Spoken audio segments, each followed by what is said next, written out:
I've got a class on English. So you should be to see that here probably by the end of the weekend. Thank you, Professor. Have a good weekend. Thank you. Is there any like extra questions we could get that we haven't already solved, so I could attempt and see if I can improve? Because like the ones we have, I already know the answers. I have a couple financial mathematics FM. I got it. Exam FM study manuals in my office that I can bring one on Monday. Okay. I don't come to class on Monday because I'll bring it on Wednesday. Okay. Should I pass by your office hours? That's fine too. Thank you, sir. Yep.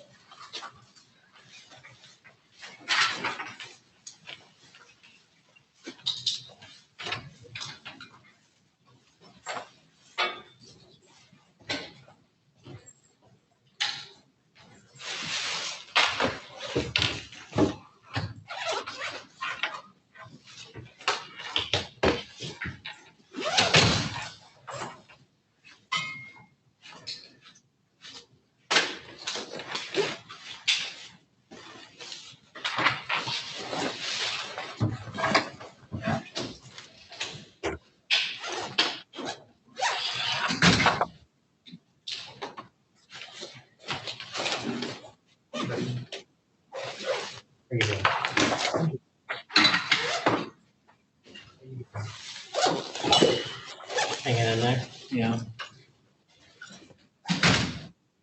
3D printing club came up a lot in that meeting that I had. Yeah. Mostly in regards to your resin printer. I was like brought up apparently once. I saw it on here. Yeah. What class is this? Wind power. Wind energy. Yeah. Is this the classroom that you're normally teaching to? Or did, okay. Oh, no, this is, I don't know, they just connected. Okay. They actually got us on early today.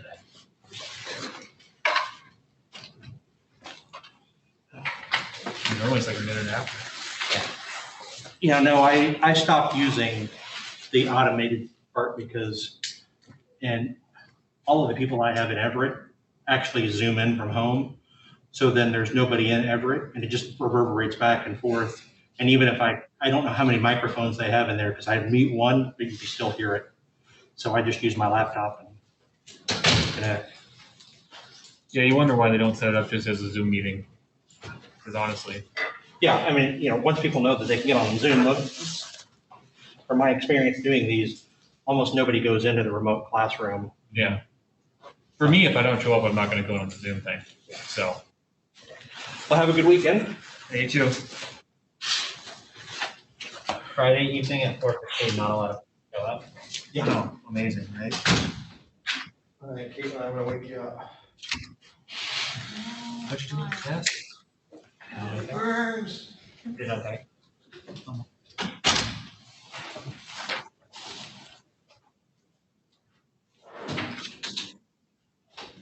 Hey, Dr. Chow. Yeah. I don't suppose that desk moves. The desk moves? You got to attend the I handbook don't think it meeting? moves far. No? Why? 6 o'clock in the pit, so you're When going to be you there. stand and that thing. Oh, yeah, You're yeah, like, out of your this. arm isn't frame. What's that? Your like arm isn't frame. You're out of frame, that's all. Is there no class? If I went this way? Dr. Taub's here, so like, it should be fun. I guess everyone got it. The camera is I'm facing. a good looking guy. I hate for the people in Pullman and Bremerton not to be able to see me. Well, Your it's centered if you're standing at the computer, but that doesn't. But I spend most of my. Yeah, I like looking at construction equipment. We have the wrong camera.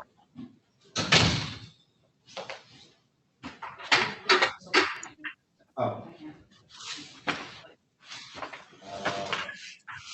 Or we could look at those 5 cars, 6 cars. Yeah.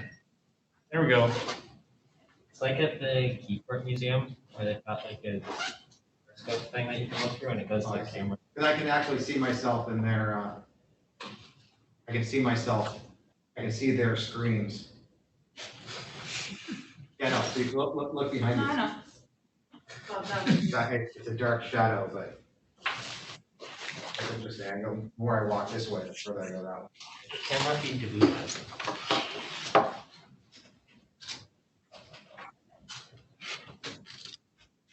We'll be on a computer most of the day. Assuming this thing recognizes my contract.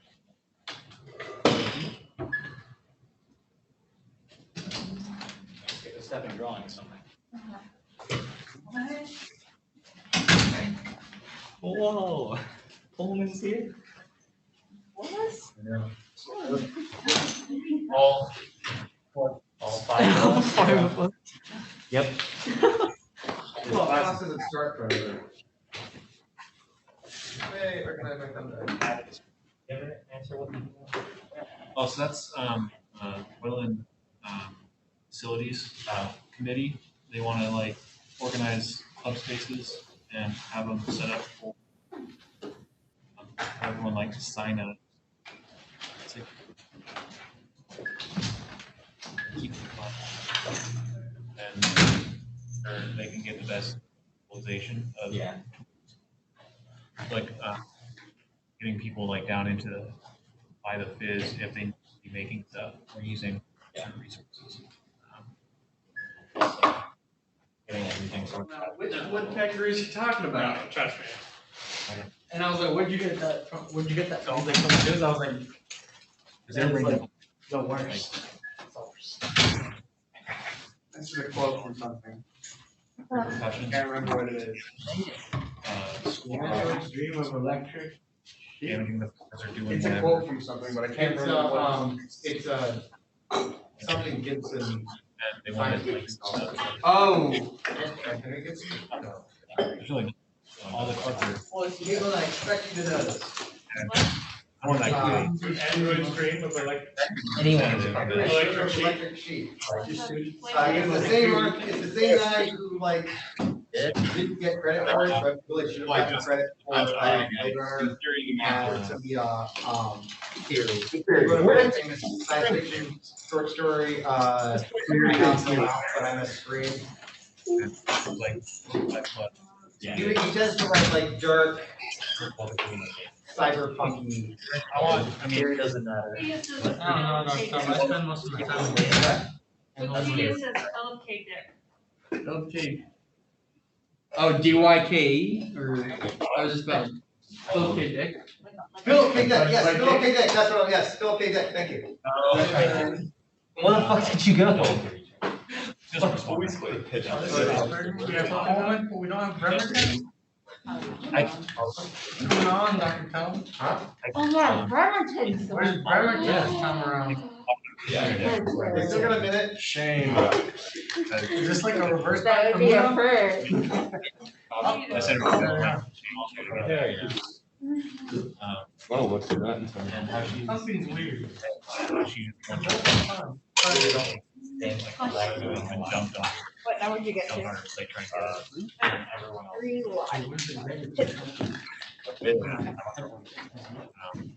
No, I'm not gonna do that.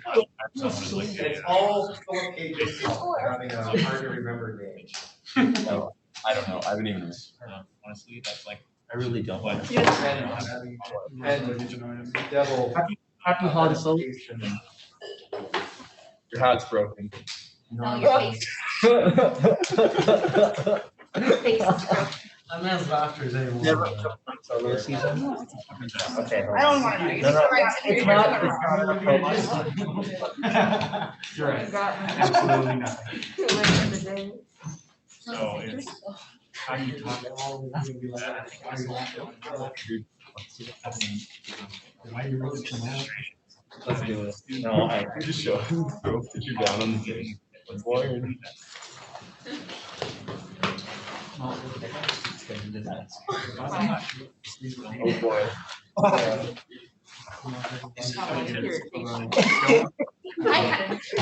don't want to hear it. Don't come on, Magnet. I don't want to hear it. What do you mean? Shut up. There you go. On solo. So you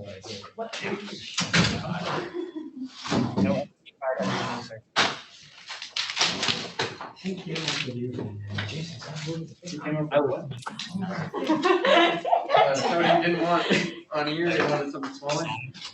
No, like in general, like this one. No one was not. Okay, everyone will settle down. I mean, right now. Alright, just about ready to get started. Alright, so what the main thing I want to do today is to introduce you to Qblade. Alright, but there's a few things on my notes. I'm just a couple of pages notes short of finishing up this section. So I want to finish up this section in my notes. It'll just take about 10-15 minutes, and then we'll start an introduction to Qblade. Also, I just posted the project in draft form like 5 minutes ago. So the project is on Canvas right now. The reason I put it as draft is I haven't had a chance to finish it all myself yet. So I wanted to spend the weekend to make sure that I didn't forget to give you an important parameter, or for example, I did do the first part. So the project has 3 parts. I worked through the first part this morning and then realized the data set I gave you was captured on a leap year, and that might be an important piece of information. So I just changed one. So I might tweak it a little bit over the weekend, but not by much. There's no reason why you can't get started, and you guys can certainly get started on part 1 right after class if you wanted to on a Friday night, if that's how you want to spend your Friday evening. I thought he said not to. So, 2 or 3, but no 1. all right. Another thing I just want to point out, I brought this today just to point out how stupid I am. This whole time, while we were going over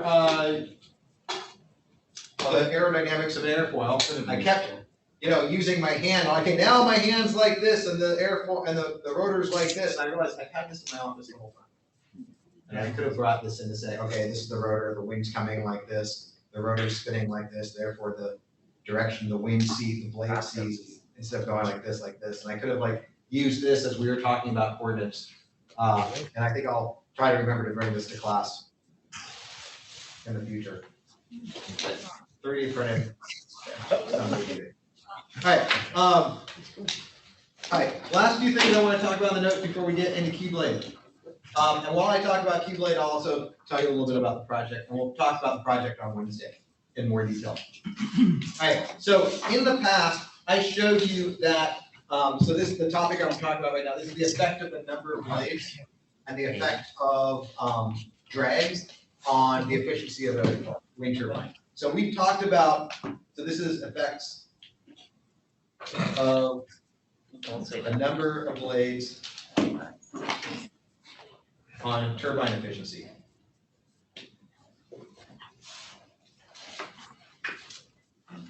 And I proved to you that if this is, let's say this is our tip speed ratio on this axis, and this is our power coefficient on this axis, I proved to you that the maximum you can get is 16/27. And then we said, yes, but actually you're going to be further reduced by tip speed. And that because of the wake behind the wind turbine, and when you consider wake, the fact that the flow behind the wind turbine is rotating, because the wind is rotating, wind behind the turbine is rotating, that's kinetic energy, and that's kinetic energy that's still in the wind. It's not been converted into mechanical engine by the turbine. So we found a curve that looks something like this.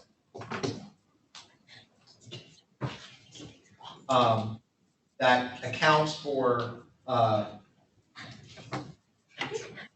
wake rotation, or rotation of the wake. Okay. All right.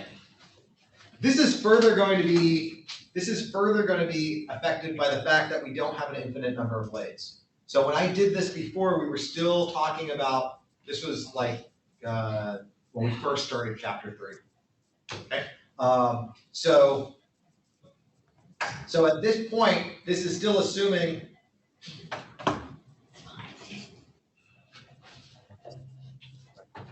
an infinite number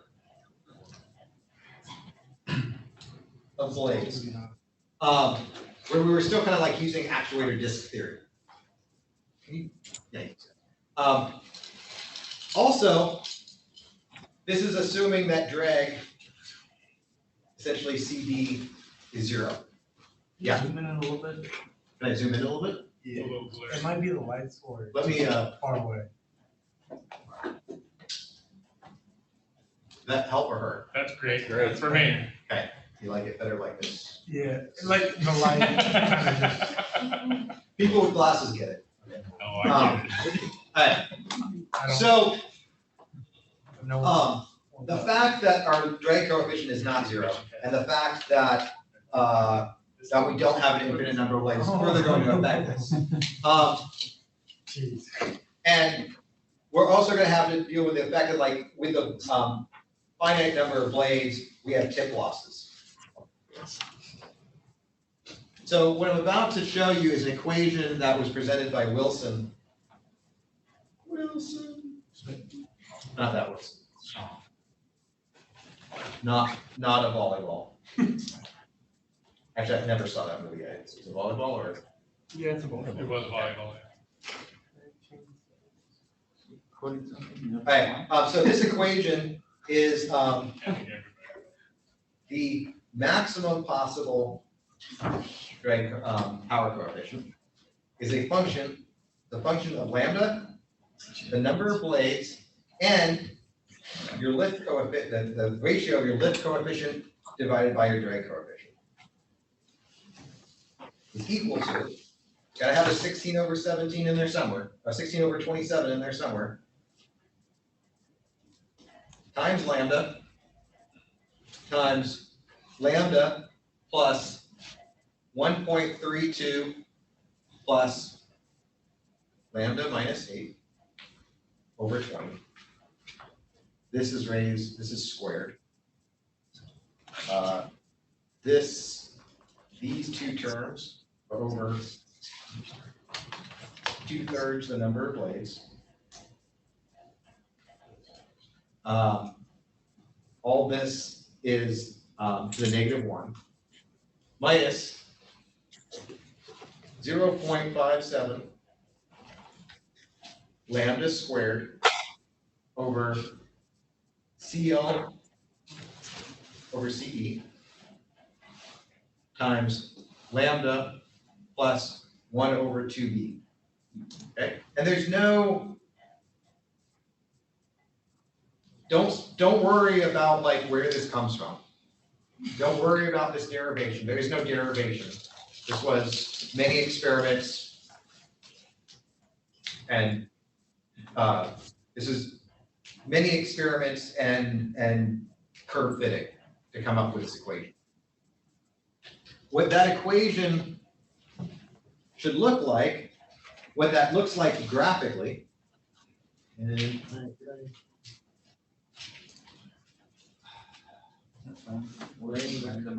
yeah, here we go. Is assuming that there is no drag, so CD equals 0. It looks like this. So this first line here, this is an infinite number of blades.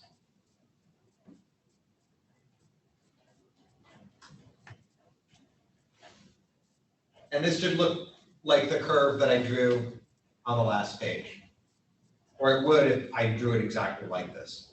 And as you decrease the number of blades, you get less and less efficient, particularly at low tip speed ratios. And you can see that, well, wait, 3 blades, I could be more efficient if I added a 4th blade.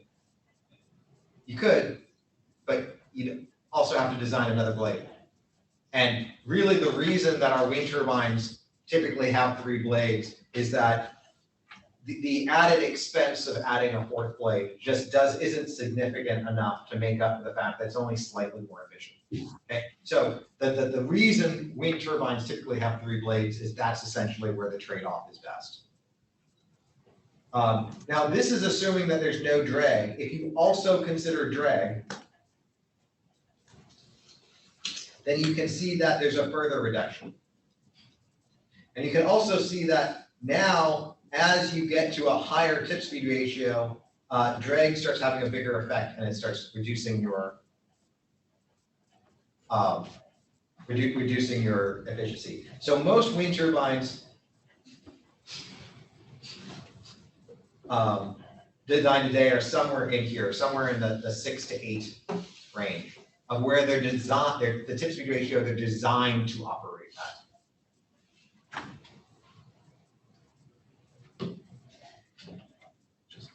All right, so that was the the last major topic I wanted to discuss in these notes. And then finally, I'm not going to write any of this down. This is just a short conversation. I remember that everything we've done so far has been a model, and we've made a lot of simplifying assumptions. So we haven't considered surface roughness. We've talked casually about damage to the front, the leading edge of a wind turbine blade, but we haven't really, that wasn't in any of our equations, and that wasn't taken care of in any of the analysis we've done. We haven't really talked about the blades operating in a stall region, but sometimes they do. Also, we've been using, I will make a note of this. We've been using these airfoil pullers where I have angle of attack and I either have my lift coefficient or my drag coefficient, and I've been drawing them like this. And I told you that that these curves were mostly derived. I mean, there's some theory behind it. A lot of the shapes of these curves for various airfoils were determined by experiment. Wind tunnel test. One wind tunnel test, and the wind is going straight at the blade. Things come right off. They come off right off when I don't want them to. They come, the wind is directly at the blade, basically like this. Because most of these wind tunnel tests were done for aerospace. And also because it's really hard to design a wind tunnel that's going to test what's called curvilinear flow, where actually the flow is curving over the blade. So it turns out for what's going on in our studies, this rectilinear flow that these curves are based on isn't 100% accurate.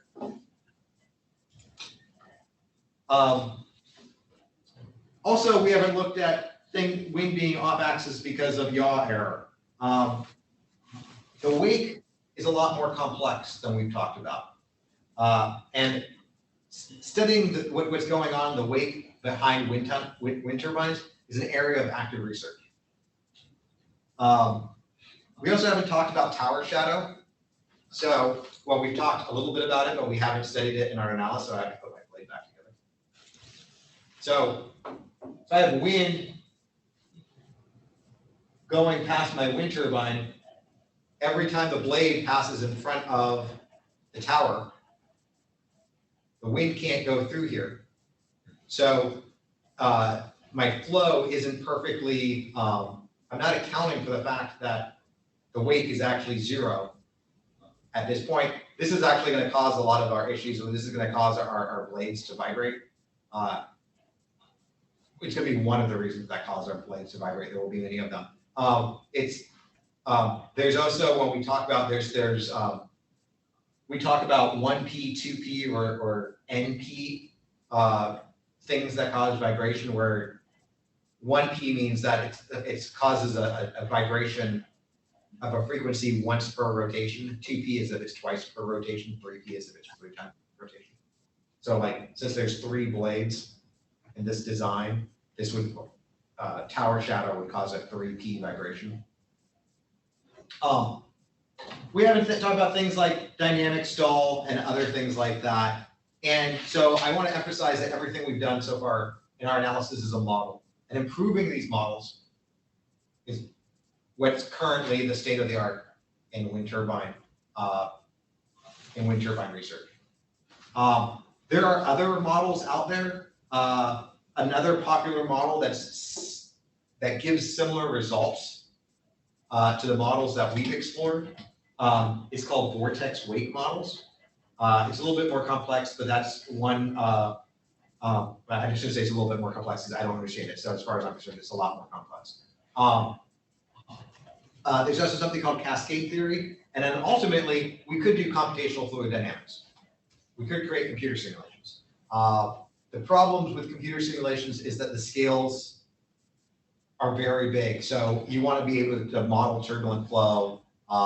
You want to do a direct numerical simulation. You're going to need a supercomputer, and you're going to need a lot of time on that supercomputer. There are other types of computational fluid dynamics, such as large eddy simulations, which attempt to model some of the turbulence in the smaller scales. There's also Reynolds, RAND, what it's called RAND simulations, and I'm blanking on what RAND stands for at the moment. But that doesn't give you a time-varying simulation. It only gives you a moment in time. So anyway, that's kind of just closing out this chapter to say, remember, everything we discussed in here is a model. Your actual results may vary, okay? And one last thing, the models that I presented do a pretty good job on really large wind turbines. They're not so great on smaller wind turbines. So, for example, if for some reason you're designing a 45 centimeter diameter rotor wind turbine, yes, definitely use use what we've studied here in this class as a good start for your rotor, but don't expect your rotor to perform exactly like it does, like the model predicts it's going to do. Okay? All right, so this more or less ends chapter 3. What we're going to do now is I'm going to introduce you guys to Q-Blade. And then what I'd like to do on Wednesday, next Wednesday, before we start chapter 4, before we start looking at the statics and dynamics of a wind turbine, is I want you guys to indulge me a little bit, and I'd like to have one lecture where I cover the aerodynamics of vertical axis wind turbine. Okay, so I'd like to do that on Wednesday, and then starting Friday, we'll start on statics and dynamics and so forth. All right. So I'm going to switch over to the computer. In theory, see how this works. If this works.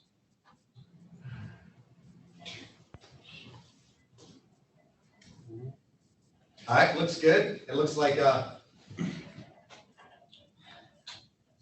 all right, so I can see the delay.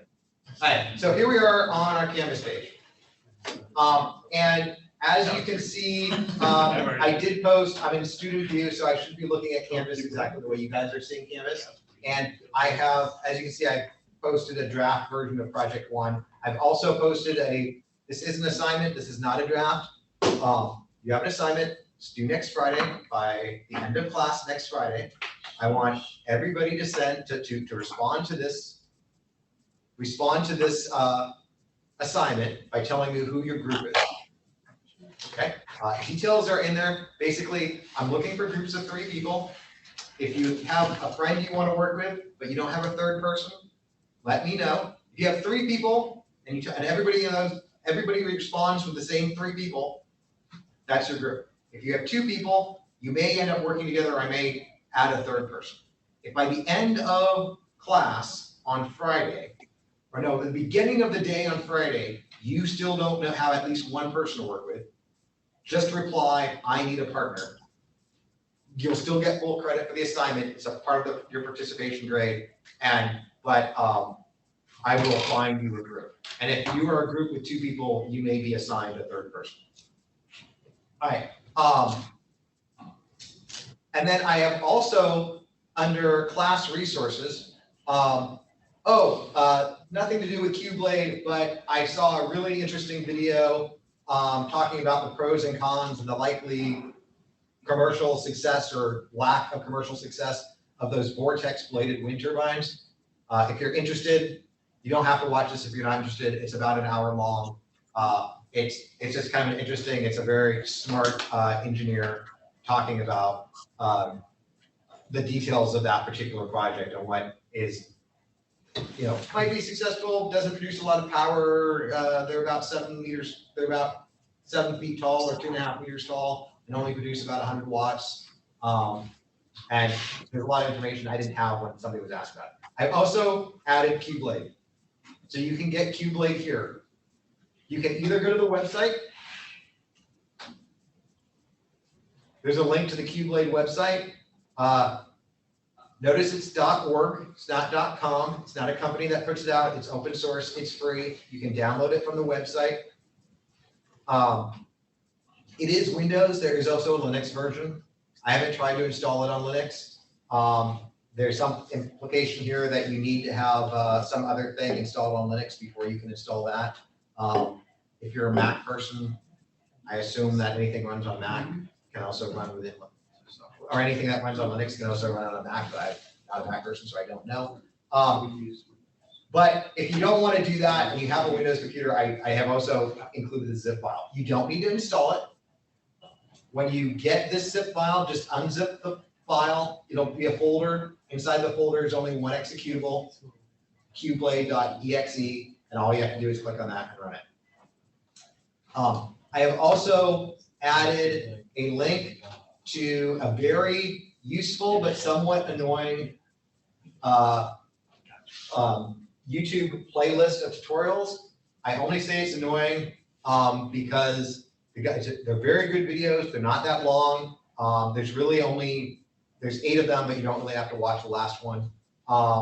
And it'll walk you through everything you need to know for QBlade.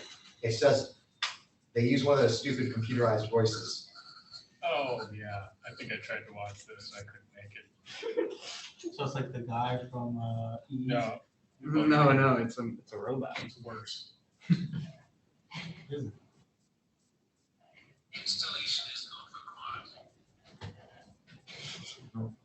Oh, I know there's a trick I have to do to get him to play the sound. I had to listen to it, so you have to listen to it. I think it's this one. So you don't have Vertical axis wind turbine. Designing the effect is the first step.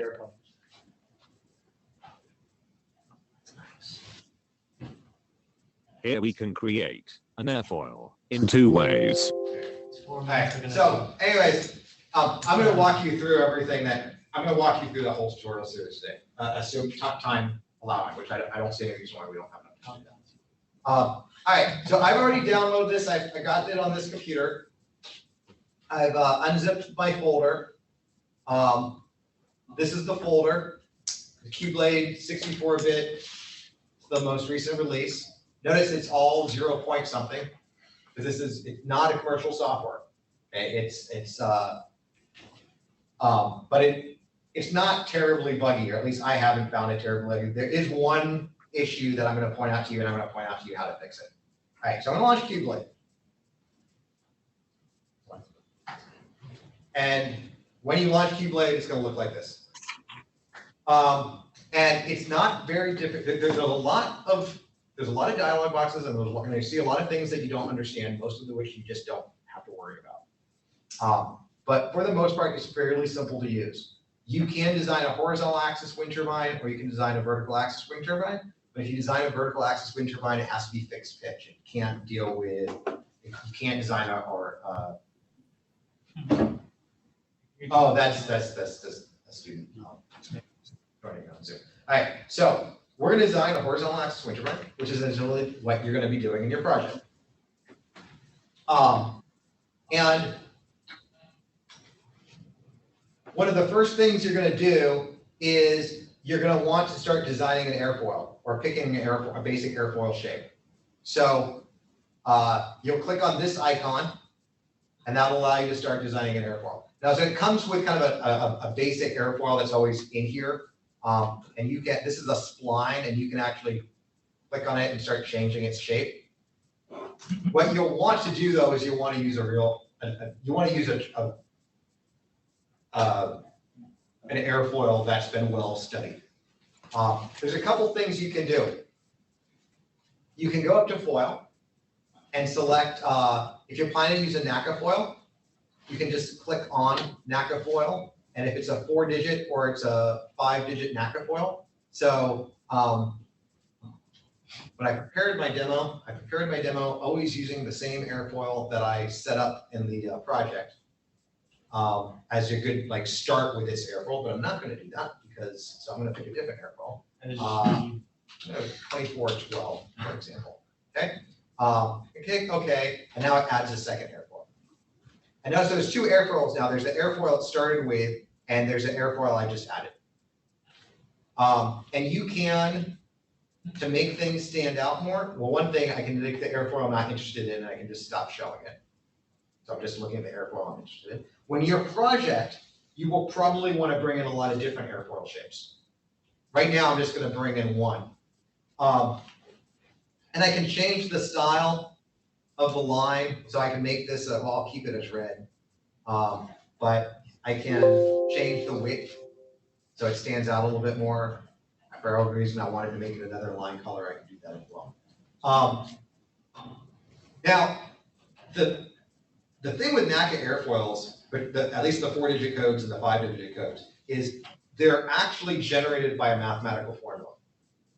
And the way the mathematical formula works is above the, you can see that this is essentially the chord line.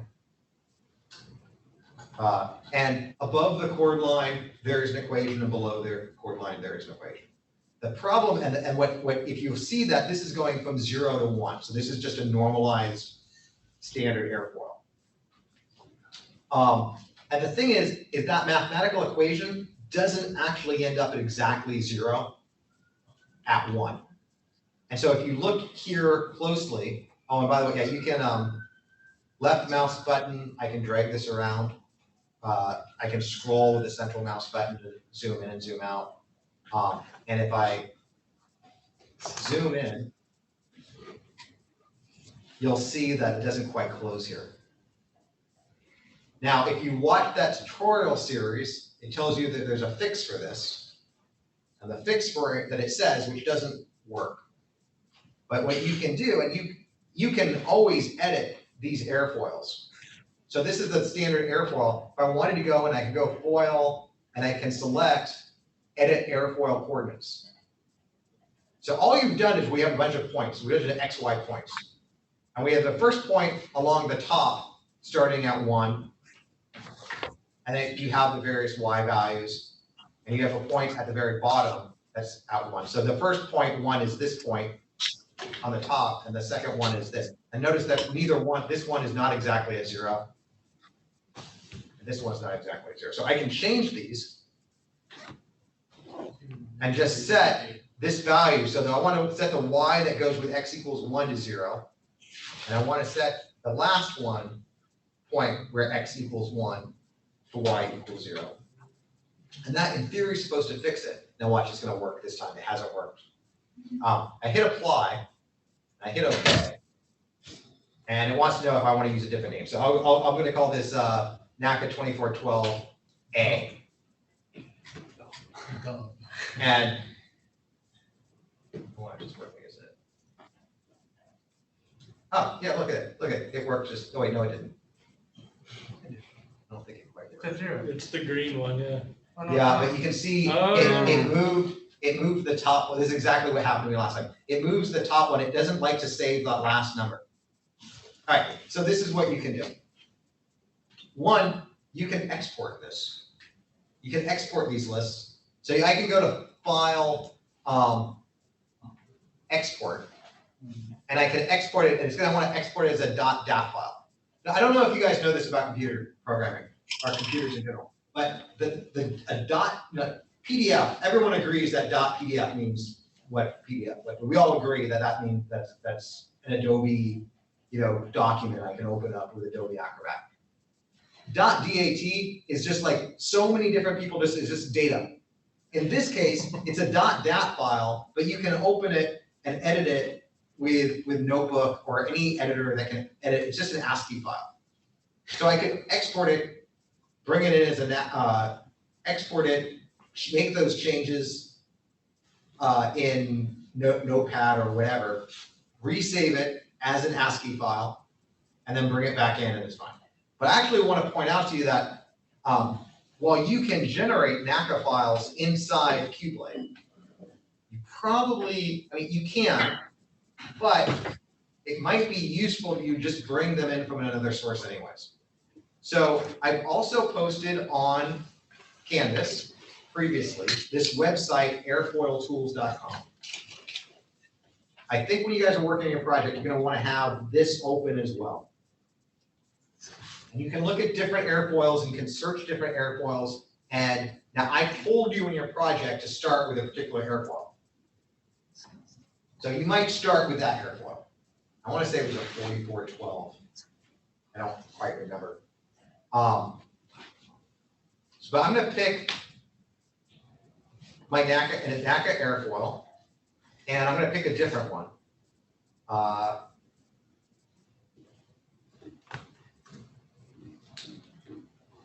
So I think, yeah, this is the airfoil. I've said, all right, start your analysis using this airfoil. But I'll pick a different one. I'm going to do the 2415. And this is the NACA 2415. And here it says source DAT file. If I click on it, it's going to open up another window that has all the data in it. Now I could copy and paste that and create my own DAT file if I wanted to. But what I'm just going to do is I'm just going to right click here. And then I'm going to say save link as. And I'm going to save this to desktop, QBlade demo. Yeah, and I'll save it there. Okay, so that's now saved on my computer. What I'm going to do is I'm going to open that. And it doesn't know how to open a DAT file, which isn't surprising because, and I'm just going to select Notepad. All right, and what I'm going to do is I'm just going to change that first value so that at x equals 1, y equals 0. And here I'm going to set this x equals 1, y equals 0. I'm not really sure if that negative is going to cause me a problem, so I'm going to get rid of it. All right, and I'm going to save this as NACA 2415 underscore A, just so I know that I modified it a little bit. Saving it as .txt though. Is it? Yeah, it did that on you when you changed the name. Oh. You might have to type in .dat or whatever it was.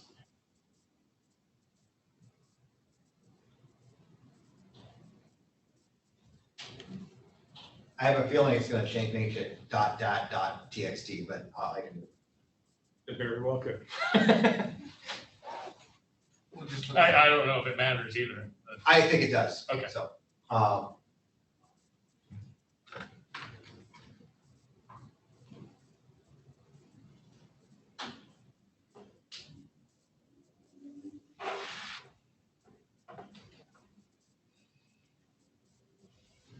no, okay, it looks like I got one that's a .dat. Okay, so now in QBlade, I can go to import. So I can go foil, and I can select import foil.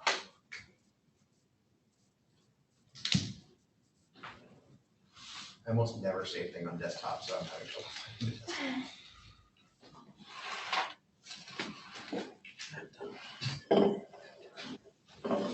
And 2415A was what I called it. Right? All right, so I'm gonna go ahead and open that. All right, and there's my foil. And so that's gonna be the one I'm interested in, and that's gonna be the one that I'm gonna, that's just gonna be the one I focus on. And I think, yeah, it looks like it's closed there, so I'm good. Let's see, make sure I've showed you everything I want to show you on this page. Got my airfoil shape. I I showed you airfoils.com. Oh, right, I want to show you some more stuff on airfoil. I think I showed this on airfoil.com, but you're going to need some of this information. Later, we're going to need to know some of this information from airfoils.com. So this is, the 2415 was the one I selected? Yeah? No memory. Yes. Okay. I'm going to click on that. Incidentally, here's the information that's in that dot file. Again, I could have just copy and pasted that data as well. It shows me the airfoil, it shows me the camber line. And also, I have here all these, all my airfoil folders, okay? So, and right now, it's showing me this in a range of Reynolds numbers. So one of the first things you're gonna wanna do is you're gonna wanna find a good range of Reynolds numbers for your project. Okay, and that's in the project, it tells you to do that, right? But you're gonna need to know that because you're gonna need to know like which one of these curves or which family of these curves are more likely. So right now it's showing me a lot of curves because it's going from a Reynolds number of 50,000 to a Reynolds number of 1 million. I'm gonna, just so I'm not looking at so many lines, I'm gonna just hit update range.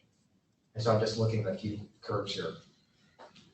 You'll also see that there's this, next, just below Reynolds number, there's this thing that says NCRIT, N-C-R-I-T.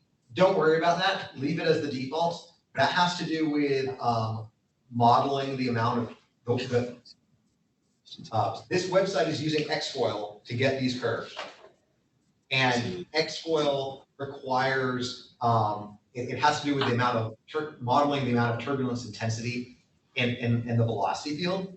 I think just leaving it as 7 and 9 or whatever the defaults are, just leave it there. So you'll get your alpha, your lift coefficient versus alpha. You'll also get your, the other one you're probably most interested to you is this ratio of your lift coefficient over your drag coefficient versus alpha. Because you're gonna need to know at what angle of attack are these values at their maximum, okay, as part of your airfoil design. Okay, so I'm going to leave that up here for now. Something else to show. Oh, and actually up here, you'll see it even also lists that. So you can see that I only showed you 2 Reynolds numbers, and at these 2 Reynolds numbers that I showed you, you can see that there's check mark.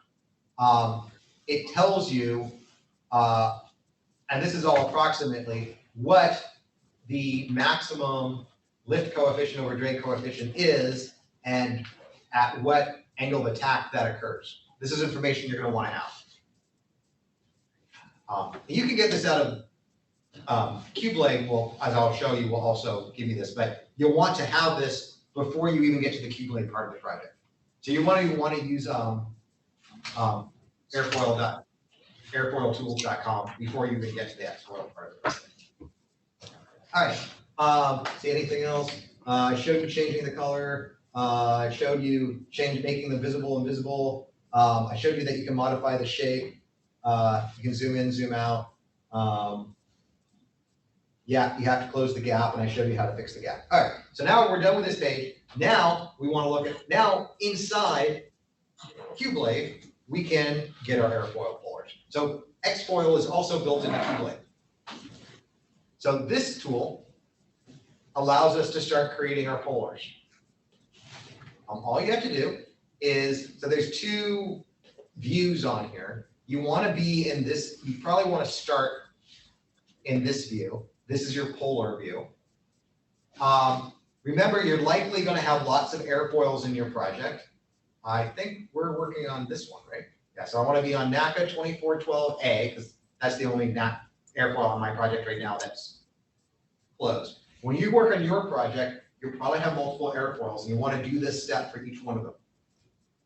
So I'm going to create a new puller.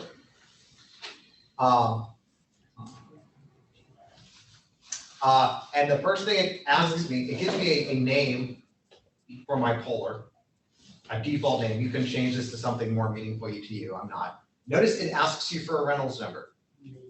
Okay, so in your project, you will have, at this point, found some Reynolds numbers that are appropriate for your project, and you would put in that Reynolds number. Also, you can put in a Mach number. We're talking about 11 to 20 meters per second, which is, you know, I don't know, what's the speed of sound is like 3 to 400 meters per second, so it's pretty close to zero. I don't know, you know, just for kicks and giggles, I'm gonna put, I haven't done this before, I'm gonna put like 0.5 to see if it changes anything. Alright, did it just change it to 9? Mach 2 wind speeds in a turbine? Yes. Okay. You would take off. Oh, that was critical. Oh, I'm sorry, I changed it. Okay. All right. I'm gonna hit OK. And then I'm gonna hit analyze. Oh, actually up here, I can select what angle of attack I want to start from and what I want to end with. And it, by default, right now, it's picked -10 and 20, and it's picked a delta of 0.5, which is fine for now.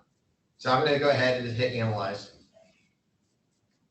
And it's going to do a study, and it calculates how it believes this airfoil is going to behave. And you can't see it because it's really light green.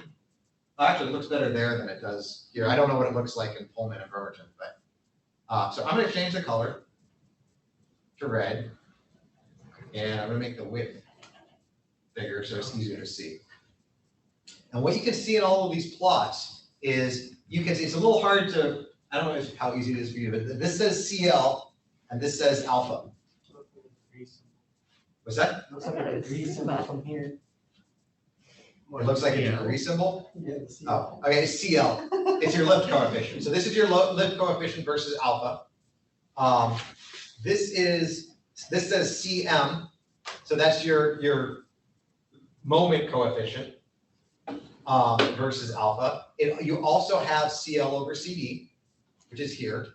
And also, you can change any of these. If I double click on this plot, on any of these plots, I can change any plot I want, and I can change like this, what is the axis, what does the y-axis represent, what does the x-axis represent? So I can get a lot of different information plotted on these. So you can also, once you're in QBlade, you can find this maximum, oh, not here. You can find this, here it is. This is your maximum CL over CD right here, and you can find what alpha that goes with on this one. And you can zoom in on these plots and you can drag them around. And this is my zoom again is my scroll, the mouse scroll, the center wheel, and I'm just left clicking. I can move around these plots. And actually, if you click on these plots, you can also see, you can change what the variables of each plot. You can also change the scales here. You can modify the axis and the grid. You can change the fonts and background, and you can make these nicer, okay, which you might want to do for the report you're going to have to write for your project. Oh yeah, something else I want to show you here. Okay, so you can, once you've played around with this, you can also now go and take a look at how your airfoil behaves. And again, I'm going to have to change the color from light green to something a little bit more visible. I'll make the plot thicker, and for some reason it's not changing it here. Can I get it to change that? Can you guys see the green? Yeah. Oh, it's easier for you to, much more visible there then. All right, so what you can also do is, so this curve is showing you the pressure. What's the pressure? So it says CP here as well, which is very unfortunate. The CP on this plot refers to the pressure coefficient. Okay, so this is how the pressure at this particular angle of attack, which as you can see right now, it's sloped down. I can change the angle of attack by clicking here. And if I just click on this and then drag with the mouse, I can actually change the operation point or the, okay, so I'm changing the angle of attack of the blade, okay? And you can actually see, what you're seeing here is the pressure along the length of the blade. And as you can see, well, I probably can't see, but these numbers on top are negative. So what it means is along the top of the blade, there's a pressure deficit. And that means the pressure on the bottom is higher. Now, if that is difficult for you to visualize, you can also click here to show pressure. Now, you can actually get a visual representation of these arrows. Now, pressure is a scalar value. It doesn't have direction. What you're seeing here is the pressure. You can think of the length of these lines as, and the direction as the pressure times a vector, an area vector, normal to the surface of the wing. So what you're looking at is that these actually represent force. And this big green line in the middle, if they were really smart, would have been the resultant force. Unfortunately, it's just the lift force. I don't know why they did that. But you can actually see how the lift changes and also where it's centered changes at different angles of attack. Which is kind of cool. Okay. And also, I can zoom in and zoom out on both these plots. What I can't figure out how to do is can't figure out how to change the color of the bottom plot. But it's probably not important. Okay. See anything else I wanted to show you here? Yeah. All right. That's it. All right.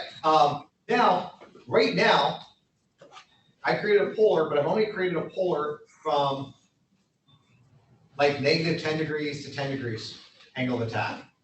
For a wind turbine, we need to know its behavior for every angle of attack. It's very important also, particularly for vertical axis wind turbines.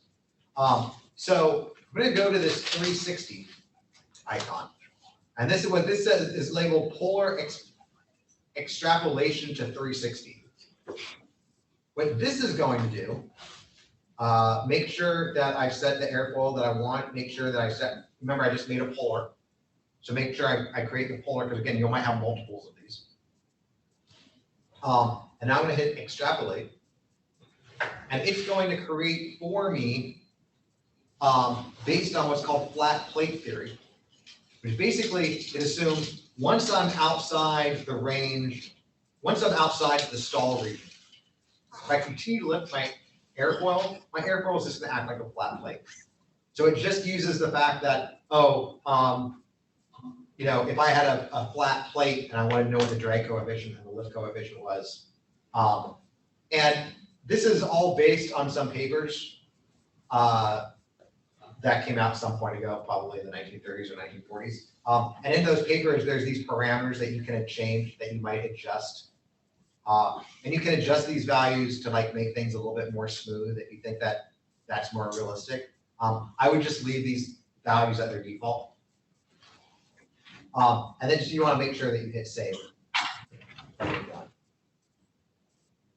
Okay, so now you can see, and again, it's a little hard to see, but this is your lift coefficient as a function of alpha, but now it goes from alpha from a negative 180 to positive 180. And this is your drag coefficient. And this is also your drag coefficient. But if I double click on this, I could change these other variables I can look at. Is that value 100 or does it say 180? This value says 100 and negative 100 right here. Okay. But It goes to 180. this would be negative 180 and this would be positive. Okay. All right. So, see, I already hit save, right? So I'm pretty much done on this screen. However, one thing I want to do before we go any further is I want to also have, just so I have it, because I'll need it in the next step, I want to get an airfoil that's not shaped, it's not really an airfoil, it's just a complete circle. Okay, so I'm going to go back to airfoil here, and I'm going to go foil, and I'm going to go, no, I guess I'm here. I'm going to foil, and I'm going to generate a circular foil. Okay, and this is just going to create, and it asks for a drag coefficient, 1.2 is fine. We'll call it circular foil, that's fine. I'll hit OK, and now I have a circular foil. Okay. And I'm not sure if I need to do this. I'm going to go to circular foil, and I'm going to create a new polar for the circular foil. And I'm just going to put circular here, and analyze and get a circular foil. Okay. All right. And I'm not going to.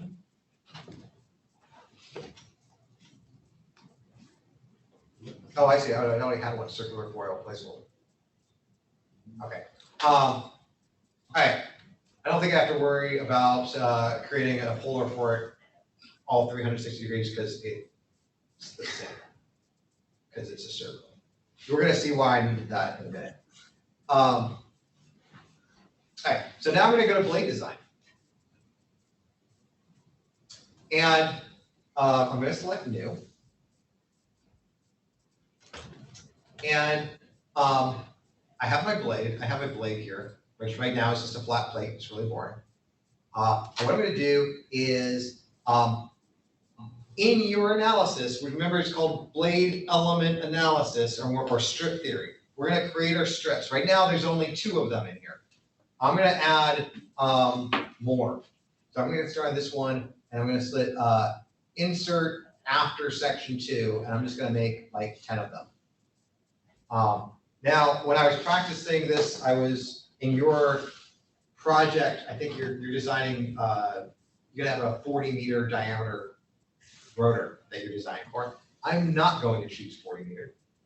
I'm going to say, let's say we're designing a 20-meter diameter. So each blade's going to have each blade's going to be 10 meters long. Okay. So what I'm going to do is this position is in meters. So I'm going to set this one at 10 meters. 9 meters, 8 meters, 7, 6, 5, 4, 3, 2, this guy, 1 meter. I think it has to be 0. Oh, okay. Your 0 is now 1. Well, I'm gonna, that's all right. We need a hub. So what I'm gonna do actually, and actually while I'm here, notice it has a hub radius, so I'm just gonna make that hub radius 1. Wait, 0, 1, 2, 3, 4, 5, 6, 7. Oh, I forgot 8.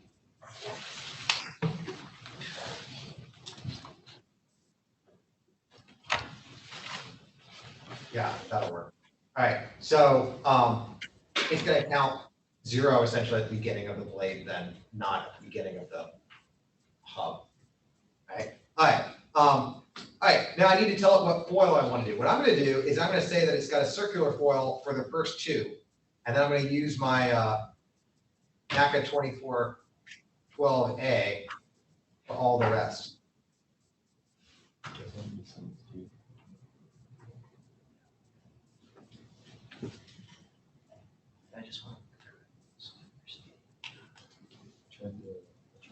And I think it looks like it was smart enough to go, okay, I only have 1 polar to go with each airfoil. Remember, I might have multiple polars for each airfoil. That might be like if I'm concerned with like different Reynolds numbers. All right, and I can just define the chord for each blade, for each, and actually let me zoom in so you can kind of see what it's beginning to look like. And right now, it's not terribly interesting. I've got the same chord length for everything. I'm going to set this to, I'm going to set 0.5, 0.4, 0.3. Now, unlike you, because when you get to this point in your project, you will have done the first preliminary part. So you will have defined like the optimal blade shape in your part 2 of your project. And so you wouldn't necessarily need to just kind of guess on shapes, but I'm just going to guess right now. 0.5, 0.3,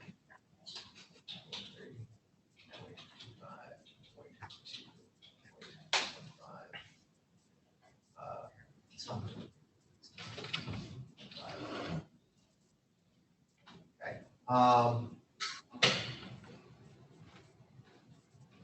Well, that's stupid. That's the exact opposite of logic, isn't it? That's your guys' fault. Nobody said anything. Wait, we're on. So we're gonna go He did it back. point Yeah, the five, biggest chord at the- 0.45. And then the smallest chord at the hub. No, I thought that's what you were going for. We're here to learn from the master. Mr. Winded and James. Generally, blades get thinner as you go away. Yeah, well, you know. All right, so this is like this is, let's start with this idea. Also, right now, I'm only looking at one blade. I can have it show me the entire rotor. So now I can see all 3 blades. I can zoom in. I can also get it rotating, which is actually kind of annoying after a while. You can also, I can also change the blade pitch. So I can zoom in, and I can change the blade's pitch, like kind of a base pitch. And once I get this basically the way I want, notice that, oh, there's a twist here. I haven't messed with the twist yet. See, anything else I want to show? Select foils, show zooming, rotating. I made this like little list to myself not to forget to show you guys stuff. Select show over. Oh, I pointed out I can change the hub radius. And again, it actually maybe makes sense to go out if I'm designing a 10-meter hub to start with 9, or have this at 9 and just say, okay, well, my hub radius is 1. Okay. In the project, I think I told you to assume a certain hub radius, or to assume that beyond the hub, you also got the rotor, you've got the nacelle behind it. So probably where I have this as a circular shaft here, that might be, there's no point making a nice airfoil because everything's blocked by the nacelle anyways. And you may want, I kind of just arbitrarily selected kind of a small, that maybe I want this to be a bit bigger. Maybe I'll do 0.3. 0.3, and you can see it changing as I change my shape. Okay. All right, so now, if that all looks good to me, hit save. And I'm just going to edit it because I'm going to make some other changes. You do want to save it when you're done. Now I'm going to go ahead and click on this advanced blade design. And advanced blade design, I can actually look at this and I can change other things. And I can also click this optimize button. What I'm going to do so you can see what's about to happen. I'm going to drag this to this edge. So I'm going to zoom in on one of them.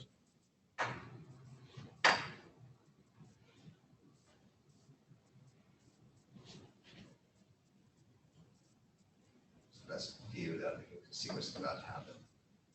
Put that in this corner. And I'm going to hit this optimize button. Now I hit optimize. What optimize is going to do is it's going to find what is the optimal twist and what is the optimal, it's going to replace my I just put them in by defaults, blade chord lengths, and it's going to optimize my chord length for the design I want. So to do that, it's going to need to know what tip speed ratio am I interested in.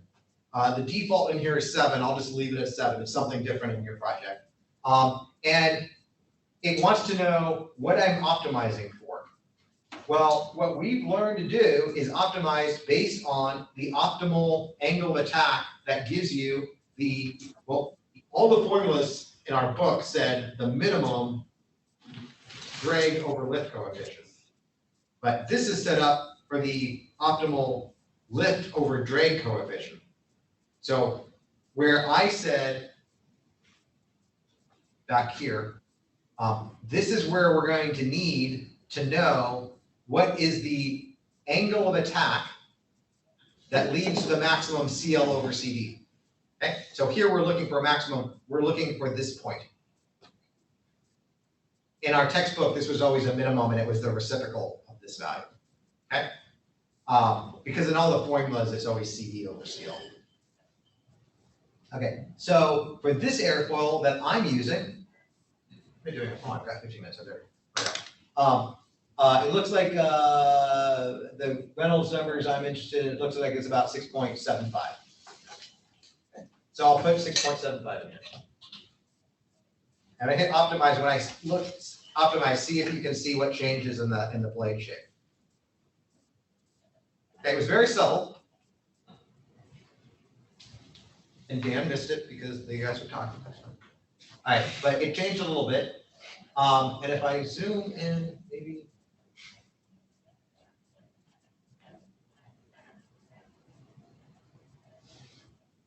See if I go back to blade design, you can now see that there's twist values put in. Okay. Also, did it change my? No, it didn't change my chord lengths. But it did very subtly add a bit of twist. All right, now at this point, At all. what's that? Not much twist at all. Or Just a little bit, just a few degrees. All right, now at this point, I'm gonna hit save again. I'll call this new blade 2. I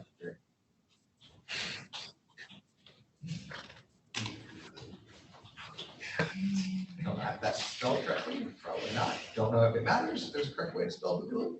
All right, I can, if you're interested at this point, you can go up to blade rotor, and if you wish, you can now export this 3D blade geometry as an STL file. And if you've got a 3D printer, you can now print your blades. Great to go. In fact, if you're on the Everett campus, and we have that wind tunnel with built-in wind turbine that with removable blades, you can take those blades out and you can put these blades in. I don't know how strong the 3D blade printed would. My hunch is you have to maybe not use the default print settings. Okay. That's just my hunch. Okay. All right. So now you designed your airfoil.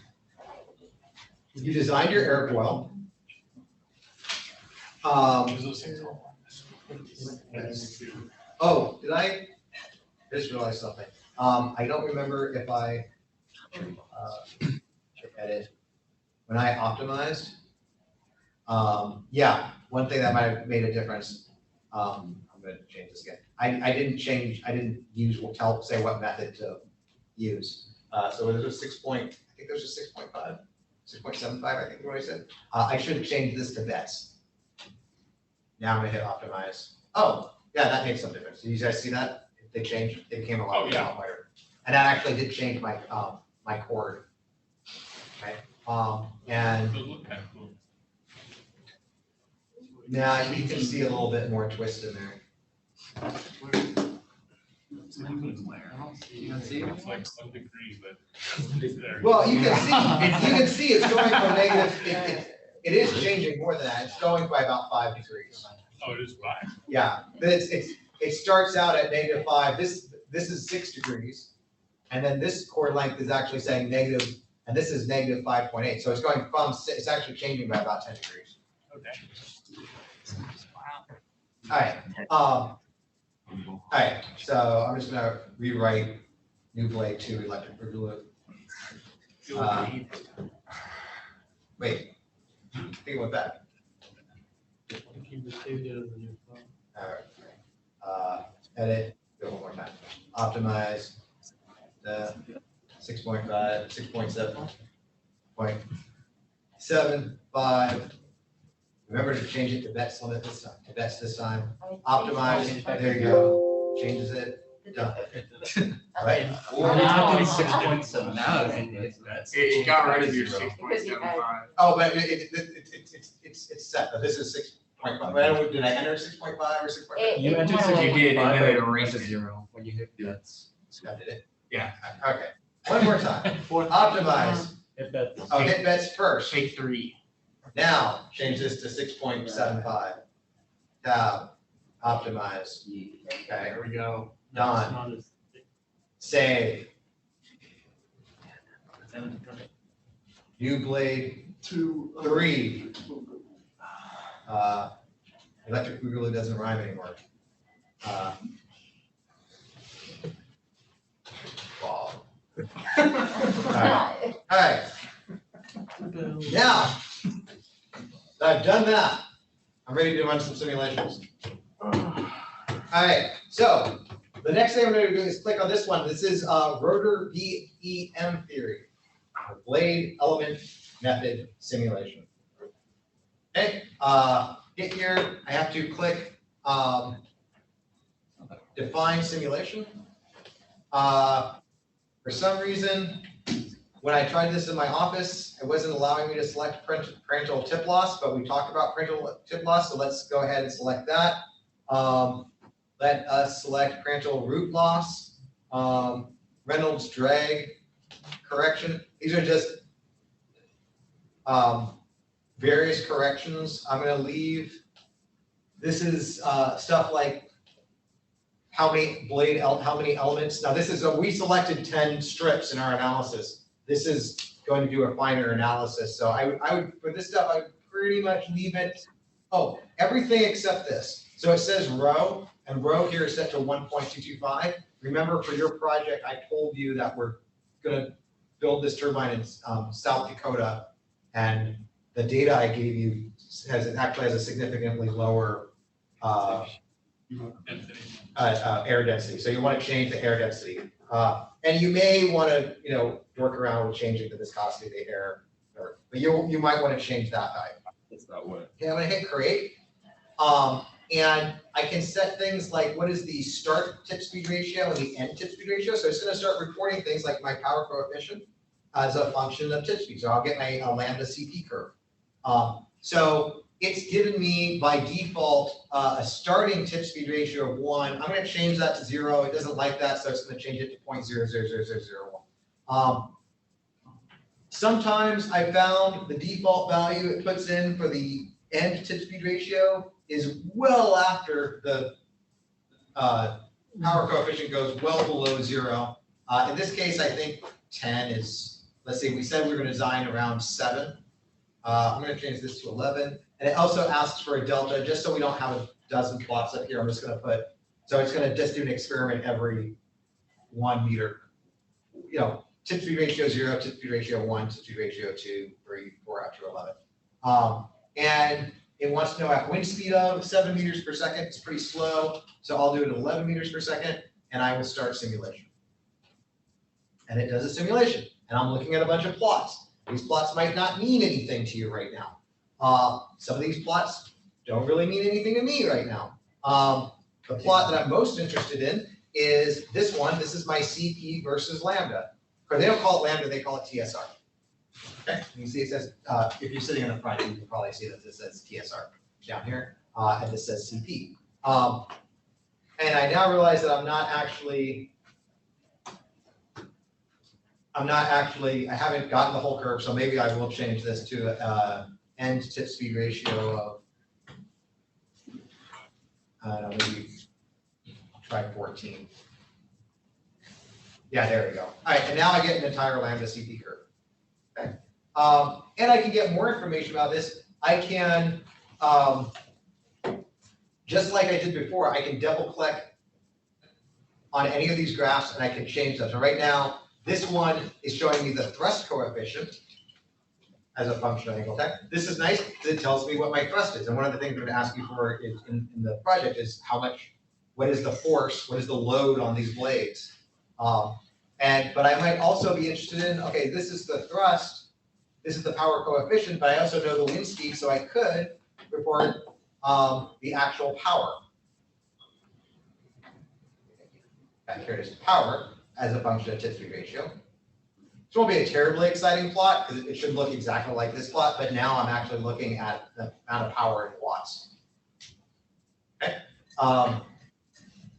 And I can click on this tip speed ratio here, and I can scroll through different values. What you're looking at, there's two different types of plots here. If I right click here, I can see I can plot as a rotor graph or as a blade graph. Down here, this is set up as a blade graph, and what I'm looking at, A underscore A, this is the axial induction factor. So this is A in my notes. And what you're seeing is, this is showing you at this particular tip speed ratio, and you can see the bold one is the one that we're currently at. So right now, like at a tip speed ratio of 7, which is what we designed for, you can see that along most of the blade, the angular induction factor is a little bit less than 0.4, which remember 0.33 or 1/3 is the optimal value, is what the best theorem says is the best value, the optimal value for your angular induction factor. Now, if I want to go further, I want to do a bigger, more in-depth analysis. I can click here, which is multiple parameter blade element method theory simulation. And just hit define simulation. These are all the same defaults. I'm going to hit OK. And here I can do a range of wind speeds. I can do a range of rotational velocities of my wind turbine. And I can also do a range of pitches. So remember, most modern wind turbines, they can change the overall pitch of the blades. Right? So I'm just not going to show all this stuff in detail. I'm just going to go ahead and hit start simulation. And what you'll see is it's now doing many simulations. And you can look at some of the same plots. So you can do a parameter analysis study of how does my wind turbine behave when I'm having it rotate at this many revolutions per minute, at this wind speed, and so forth.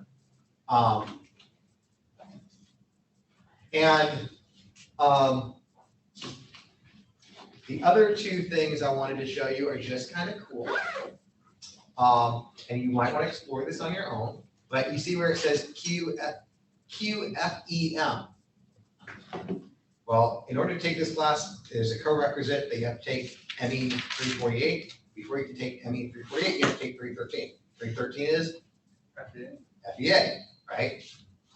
And so you can click on this, and I'm going to hit new. And we haven't gotten to this part of the class yet, but you can see the construction of the blade. You can imagine that there's this spur, which is like a metal bar that goes through the length of the blade, and I can change its thickness.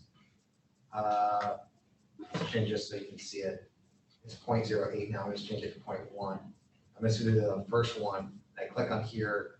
I can hit click, copy, and it changes the thickness of that. I can also, there's this shell thickness, which right now is set to 0.02 everywhere. I'm just going to show you can see that it changes. I'm going to say it's 0.04. And so you can see that that changes. All right. So you can mess around with the construction of your blade. And then when I hit save, it'll do an FEA and now, I have to put this. Okay. Oh, all right. So then I design my construction, and then what are the forces on my blade? Well, previously you found the thrust. So maybe you found that thrust, and then based on the dimensions of the blade, figured out what is the normal force acting on the blade. And I'm just gonna, just so you can see something, I'm just gonna put 100 newtons in all of these. And for some reason, they don't give me a copy to everything. Here. All right, now I'm gonna hit save. And it runs an FEA analysis, and I can see what is my maximum stress. Where is the maximum stress on my blade, and what it is. And just This is gonna be some stuff we're gonna get into, next week and the week after.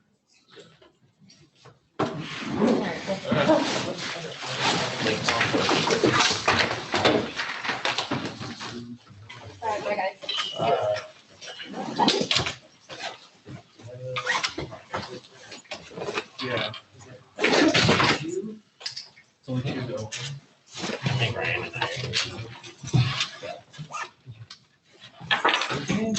We could be four, but I don't think he likes four.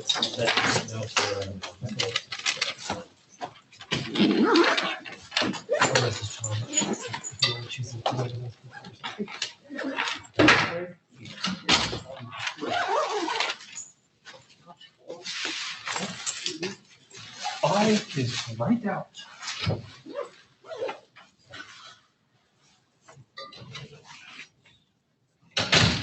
Wow, actually having notebooks at the light. I'm bringing a pen. That's cool. Other people aren't bringing notebooks to class.